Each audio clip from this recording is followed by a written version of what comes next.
This next lesson on our mental muscles is on the fifth mental muscle, our muscle we call reasoning. Reasoning is different than computing. Our brain is divided on the left side and the right side. We've all heard this before. We do a lot of computing during the day.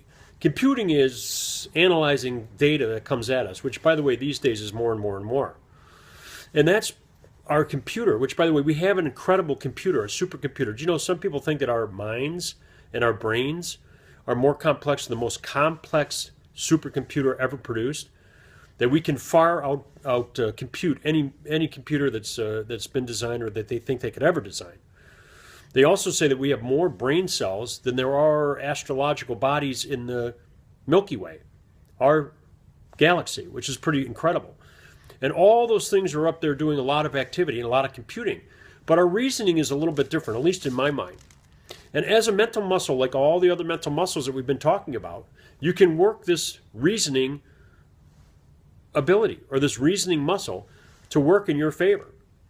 And again, the reasoning comes from our ability to think about things in advance and to predict and project what it is that the outcome is going to be. Why is this important to success or powerful people? Because when you combine this with all the other Think and Grow Rich principles, which in my upcoming book, Think and Grow Rich for Girls, we talk about all those principles, and you talk about reasoning combined with all the other mental muscles, imagination, your intuition, your perception, your memory, your will, we have the ability to reason out what's going to happen in the future. And if we can reason out what's going to happen in the future and predict what's going to happen in the future, then we can walk into the future that we create. And we can actually figure out what it is we want to do, attach powerful emotion to it, enjoy the feeling of being there or having done that or actually already having through our imagination.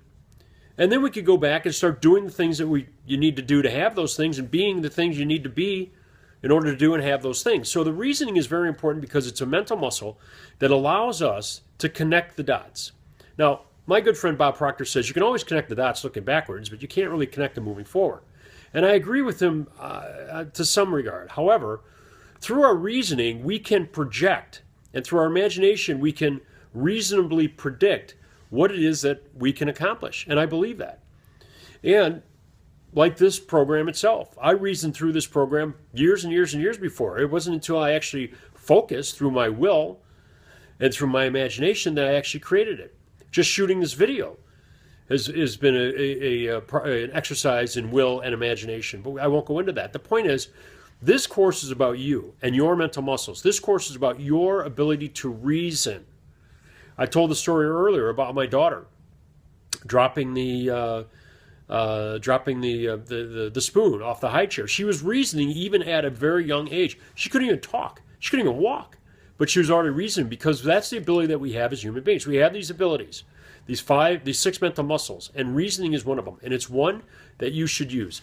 In the free lesson that this is attached to, and if you're looking at this on video and you want to take the free course, I'm offering a free introductory course to the Think and Grow Rich principles through the six mental muscles, exercising and strengthening your six mental muscles. I encourage you to look at the other videos because they also talk about these mental muscles. But if you're interested in taking the course, you can click on the link that's right below this video in the text on YouTube.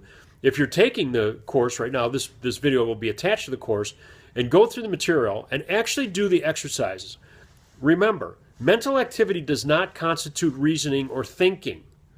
Who is it that said that 1% of the people reason or think, 4% of the people reason or think they think, and 95% of the people would rather die than think? So think about that for a second. And there's no mystery why 1% of the people in the world own 99% of the wealth, because those are the 1% of the people that actually use their reasoning in a positive way to create the world and the results and the reality that they want. And they do it without breaking any laws. They do it by obeying the laws of the universe. And one of those is employing your reason and exercising that muscle. So again, go to the coursework, read through the course, and do the exercises there with regard to your reason.